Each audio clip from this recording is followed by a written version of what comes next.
The very word secrecy is repugnant in a free and open society. And we are, as a people, inherently and historically opposed to secret societies, to secret oaths, and to secret proceedings. There goes a sight from my soul.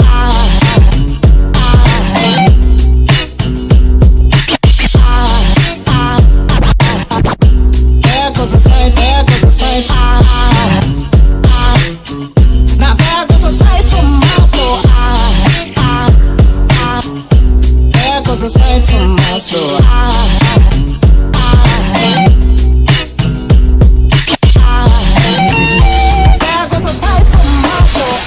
I call upon all nations to do everything they can to stop these terrorist killers. Thank you. Now watch this drive. There goes a sight from my soul.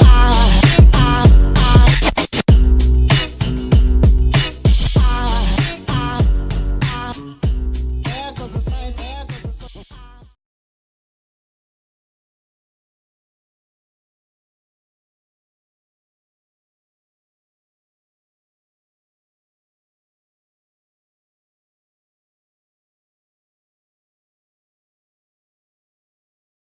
Admitting when you are wrong is one of the hardest things to do, and I had to do that just recently. This is one of my recent posts of mine that I shared about how NASA has deceived us. Now, one of my best friends, Jeremy, and his brother Matt, did a simple experiment to show how I was in error and that the perspective of the two NASA images were correct, and I jumped too quickly on the conclusion on that one. I'll admit when I'm wrong, and I appreciate the fact that they took the time to show some solid evidence. Now, it didn't prove that the Earth is not flat, nor that we went to the moon. The images themselves are either CGI or composites, like the astronaut with the flag. Right here on the NASA website, Scientists on the Moon. Click on this picture right here. Supposedly the same mission, same guys that took the picture of the most famous picture of our Earth. I'm going to do save image as, and let's see, Apollo Moon, let's call it Apollo Moon 17. And I'm going to open that in Photoshop. Okay, I'm going to zoom in on the Earth. I'm going to go to Image, Adjust, Levels, and I'm going to bring the levels up. Uh-oh. Why is there a square box around the Earth allegedly taken from the scientists on the moon in Apollo 17? Again, I don't mind being wrong. I just want to know the truth about the world that we live in. Their simple example got me thinking, though, that we all have beliefs, but we don't always know. Belief can be the enemy of knowing, and we tend to be afraid to say, I don't know. So it inspired me to think about what can I know for myself and where to start. Well, a while ago, another friend of mine decided to poke a little fun at me, and he made a Facebook page about sending me to the moon, which was pretty hilarious. And that would be great if it was possible. And I assume I would be much more excited than these guys.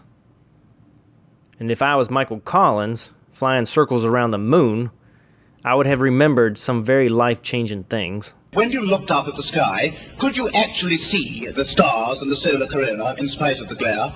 We were never able to see stars from the lunar surface or on the daylight side of the moon by eye without looking through the optics. I don't recall during the period of time that we were photographing the solar corona what stars we could see. I don't remember seeing any. But maybe they were so down and uncomfortable at their first press conference because they knew something most people refused to accept the facts about. You see, just 7 short years earlier, on September 12, 1962, President Kennedy made the declaration that America was going to put a man on the moon. Why choose this as our goal? And they may well ask, why climb the highest mountain? Why, 35 years ago, fly the Atlantic? Why does Rice play Texas? We choose to go to the moon. We choose to go to the moon in this decade and do the other things, not because they are easy, but because they are hard. 2 months later, in November of 1962, President Kennedy had this conversation with Second Administrator of NASA, James Webb, and his Chairman of Science Advisory Committee, Jerome Wiesner. I think this program is the top priority program.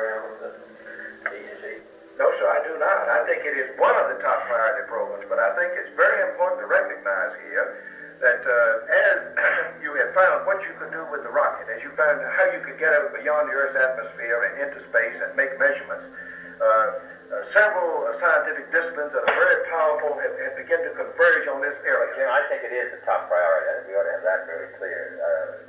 Some of these other programs can slip 6 months or 9 months, and nothing particularly is going to happen. It's going to, but this is important for political reasons, international political reasons, and for this is, whether we like it or not, in a sense, a race. If we get second to the moon, it's nice, but it's like being second anytime. So that if we're second by 6 months, because we didn't give it the kind of priority, then of course that'd be very serious. So I think we have to take the view this is the top priority. Number one, there are real unknowns as to whether man can live under the weightless condition and you will ever make the lunar landing. This is one kind of political vulnerability I'd like to avoid such a flat commitment to. I agree that we're interested in this, but we can wait 6 months. But you have to use that information to do it. Yeah, but only when that information directly applies to the program. Jim, I think we got to have that clear. Mr. President. We don't know a damn thing about the surface of the moon, and we're making the wildest guesses about how we're going to land on the moon. We don't know a damn thing about the surface of the moon, and we're making the wildest guesses about how we're going to land on the moon. We don't know a damn thing about the surface of the moon, and we're making the wildest guesses about how we're going to land on the moon. In 1965, 4 years before the supposed moon landing, scientists were still in debate as to what the moon even was, or if it was possible to land on. Well, now, one thing, you have a theory about the moon, and we expect to be able to get observable facts about the moon fairly soon. What is your theory? Well, it is by now rather more than a theory. 10 or 11 years ago, I stated to various scientists that the moon is not a piece of rock, but it is a plasma phenomena, cosmic plasma, and that this fact will eventually be confirmed. I made certain predictions which were already confirmed in 1958, and the situation now is coming close to a complete confirmation. What will be the result if you're proved to be correct in your theories? The result will be profound and decisive, because it will give proof that a complete reinvestigation of the laws of nature is necessary. Because if the moon is a plasma, no man will ever land on it. The soft landing attempts will all fail. That means that the mass of the moon is less, far less, than is currently assumed. It's in a different state of energy, and it has far less mass. That means there is no more explanation for the tides. If the moon, for example, had only 1,000th part of its current mass, then the tides would only be 2 inches high under conventional theories instead of sometimes 14 feet. And that means that if it is proved that the moon is a plasma, then all gravitational theories are out, and a new concept of the cosmos and of its laws has to be evolved. Aren't you being a bit adventurous, though, because you know that we're going to be able to test out your theories on the moon fairly soon? Well, not anymore. 11 years ago, of course, it was rather taking a risk. I was considered a lunatic, of course, but by now the evidence, accumulated evidence, is already so much in my favor that I'm not taking any risks anymore. On the contrary, there is scientific views expressed all over the world now that the moon seems to be of a quite different nature of what was assumed. But the Americans and Russians are thinking of landing men on it. Well, that will never happen. Interesting enough, in my research, I came across this NASA report in September 2007 for heliophysics science in the moon. In the introduction, it even states that, quote, the moon is immersed in a plasma environment, unquote. But more on this plasma concept later.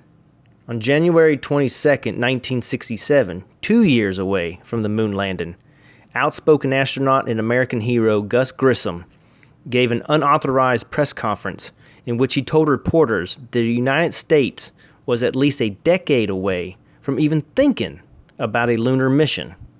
After he was reprimanded by NASA, he infamously hung a lemon on the lunar module. He, along with 2 other astronauts, died 5 days later, becoming an example of what happens when you whistleblow on NASA. Then just 14 months from his claimed first steps on the surface of the moon, Neil Armstrong almost died trying to land the ridiculously designed lunar module. But hey, If you want to believe suddenly NASA was able to pull it off without a hitch, that's on you. But these guys sure knew the truth.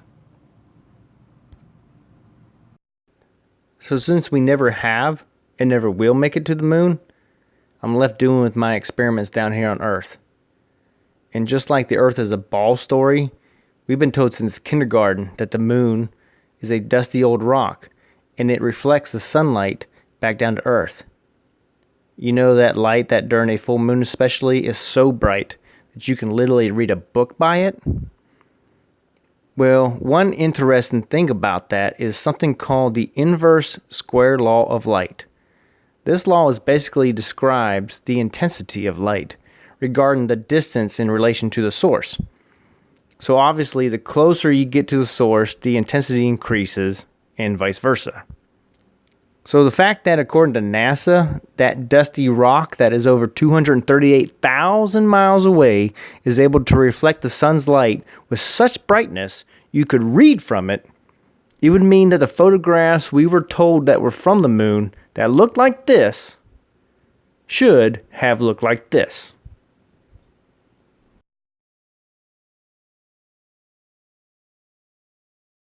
It would have been pretty great if those astronauts got some of that special reflective dust for us to look at instead of the petrified wood they passed out to other countries that Holland busted. I don't believe that the moon reflects the light of the sun. The moon is some kind of unique plasma phenomenon, as mentioned earlier. So as we know, the sun gives off a hot light, and any object reflecting that light would be reflecting that heat. And we can all agree on this, and we know this for ourselves without question. And we can also agree that on a hot summer day, we sit in the shade to cool off, because it's cooler in the shade, just as this lady is while she stares at that very flat horizon. But the moonlight is the opposite. It's cooler in the moonlight and warmer in the shade. Now, I've seen a number of temperature tests performed online, but I wanted to do this for myself to go from belief to knowing. So with a little help from my girlfriend Amanda, who was there to witness it all, we did this test on August 15th, 2019, which was a clear, hot, full moon night in Pelham, Alabama. We set up a long piece of cardboard with a basic sheet over it, split two sides with some tape, so we had the right side of the board shaded with another piece of cardboard that was propped up. I let the cardboard sit outside for over an hour to let it adjust to the outside temperature. And before the moonlight reached over the tree line of the yard where the test spot was, we got an even recording of 73.5 degrees Fahrenheit on both sides. We came back a half hour later at 10:30 p.m. and recorded 70.1 in the shade, 69.9 in the light. That wasn't significant at all, obviously, but out of curiosity, we checked at the moment two places in her yard that had been in the moonlight longer. We checked an area that is open throughout the day, and it read at 69.8 degrees, and an area that sits in the shade throughout the day recorded 71.9. Now that was fascinating. At 11 p.m., we did our last check on the cardboard, and the cooling trend continued with a reading of 68.0 degrees in the shade, 66.5 degrees in the moonlight. So no doubt, the moonlight is something different than sunlight. It simply should not be showing a cooler light if it's reflecting hot sunlight. And if you don't believe me, well, you can find out for yourself with a simple temperature reader from your local hardware store. It doesn't take a fancy white coat and a framed paper hanging on the wall to know this. Another realization hit me and my girlfriend as we were wrapping it up and talked about how it couldn't be sunlight. And I was wondering just where the sun was at the moment anyways. Well, it was over China in the South China Sea area where it was currently noon. So according to the heliocentric model, America and China are on opposite sides of the ball. If it was noon in China, there's no way it would have been a full moon in America, as this simple demonstration proves, because the shadow casted off the ball Earth would have blanketed the moon.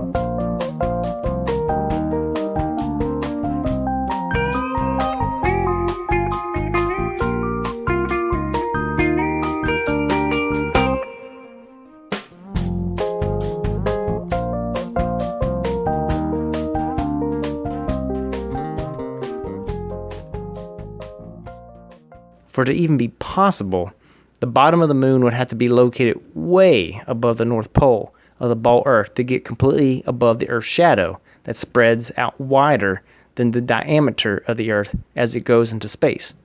But as we can see, this is not the case, according to the official NASA time lapses here that people think that are real.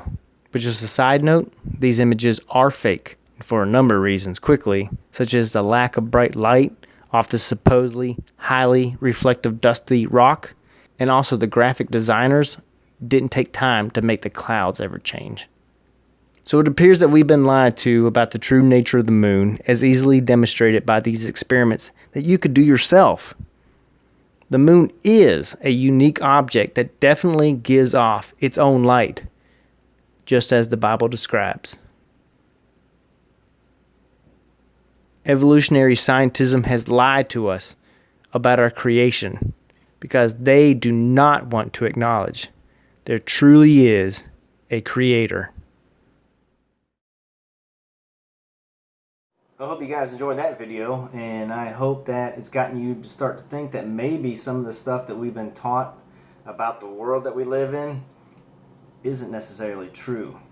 For those who know me, you know that I've been talking about this flat earth thing for quite some time now. One of the things I've been stressing in my discussions with people is that we can see too far. Every sphere has a certain curve calculation.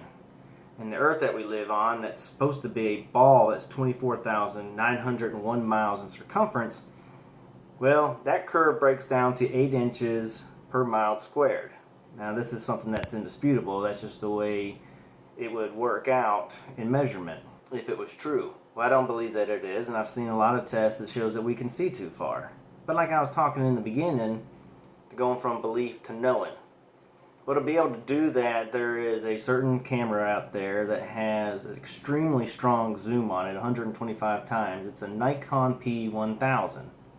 Now, I don't have the funds for it, but I thought of a way to be able to get this camera and at the same time be able to show all you that I'm not crazy when it comes to the flat earth thing.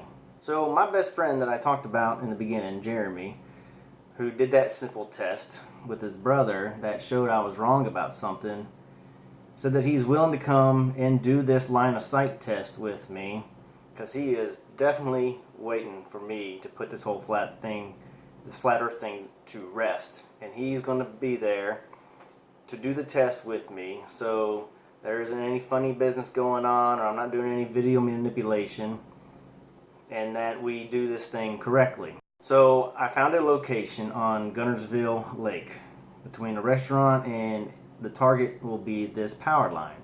Now, according to Google Earth, this is 13.28 miles apart from each other.